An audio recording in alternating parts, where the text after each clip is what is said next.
This video will introduce you to the Jumpstart model of lesson planning. This model is recommended by Durham College for both face-to-face and online teaching. The model is an example of a universal design for learning approach, which means that a unit planned using the Jumpstart model will be designed and paced to address students' diverse learning needs and styles. It will include repetition and diversity through active and engaged learning within an organized and consistent structure. Let's get started. It's based on Kolb's learning styles.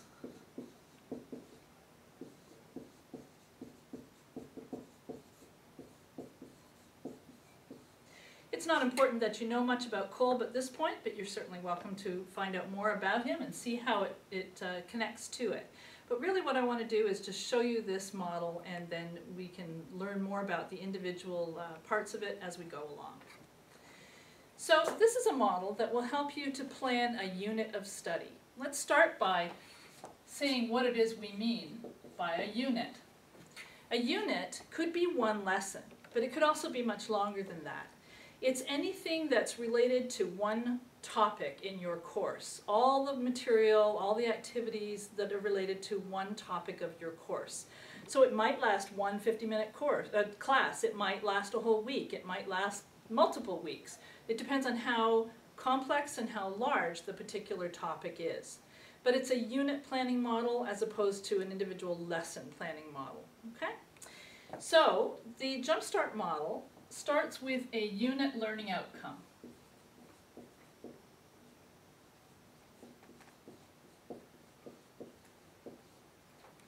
This is a statement of what you want the students to know and be able to do by the end of the unit, and everything else relates to that unit learning outcome. The first thing you're going to design is called a connection activity.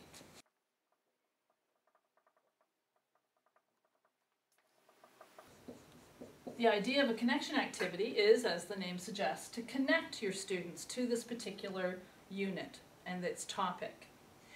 The word is activity. This is not just you telling the students about the unit.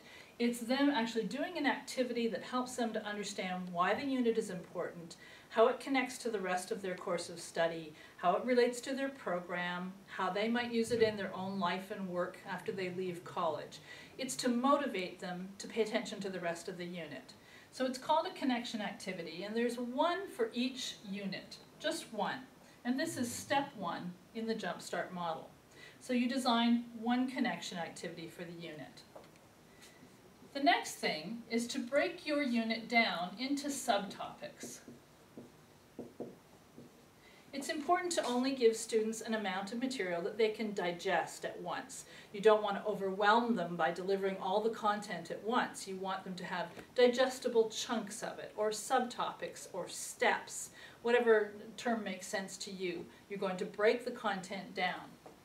For each of those subtopics, you're going to start with a content activity.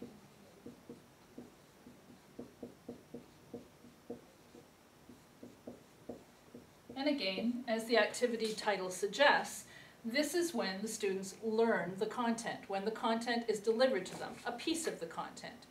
There are multiple ways to deliver content, of course, and lecturing is one of them. And there's nothing wrong with lecturing as long as the length is kept short and you don't overwhelm the students with information. It could also be a reading, a multimedia piece, a guest speaker, research on the internet or in other places. There are multiple ways to deliver content. The key idea is that it's a small amount and it's alternated with the next type of activity, which is the practice activity.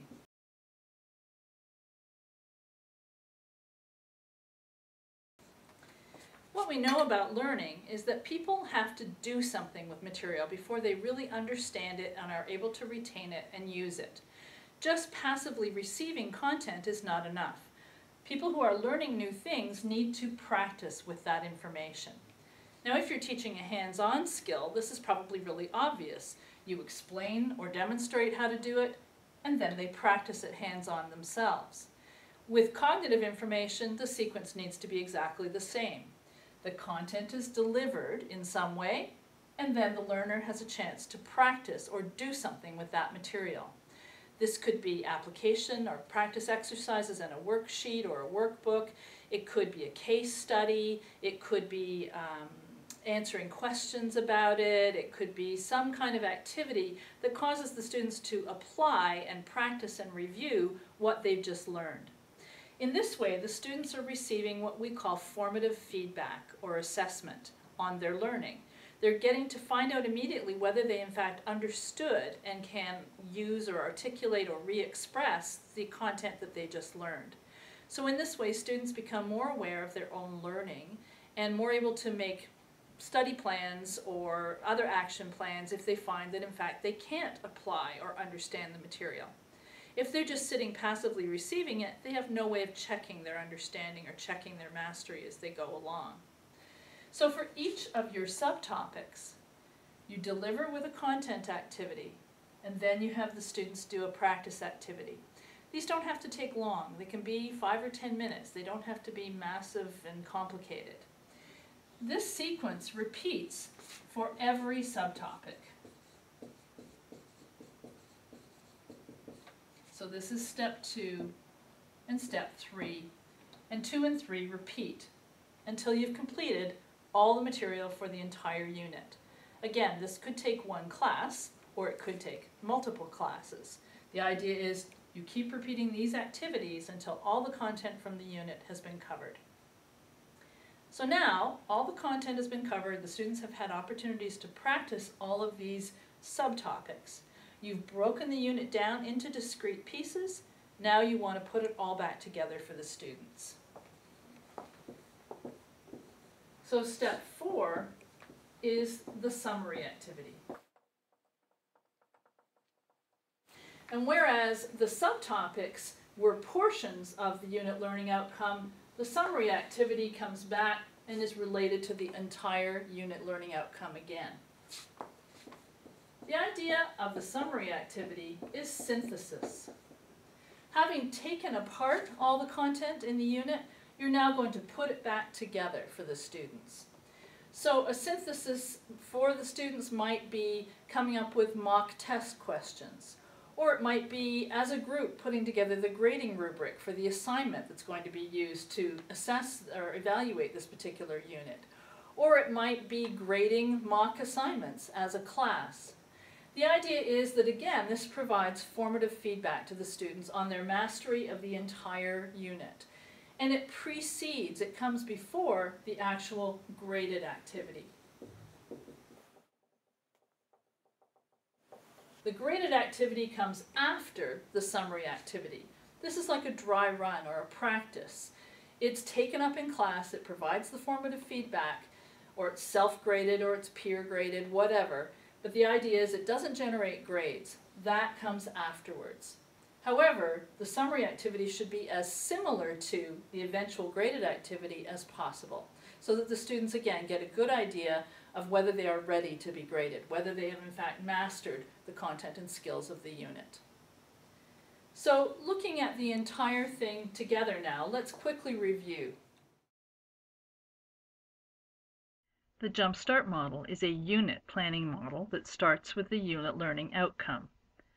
For each unit, you have one connection activity designed to connect the students to the content of the unit. Then you break the content down into digestible chunks or subtopics, and for each of the subtopics, you design a content activity in which they learn the content for that part, and a practice activity during which they practice that content. Those two types of activities are repeated for all the subtopics until all the content has been reviewed. Finally, you have one summary activity designed to synthesize the entire unit and ready the students for grading.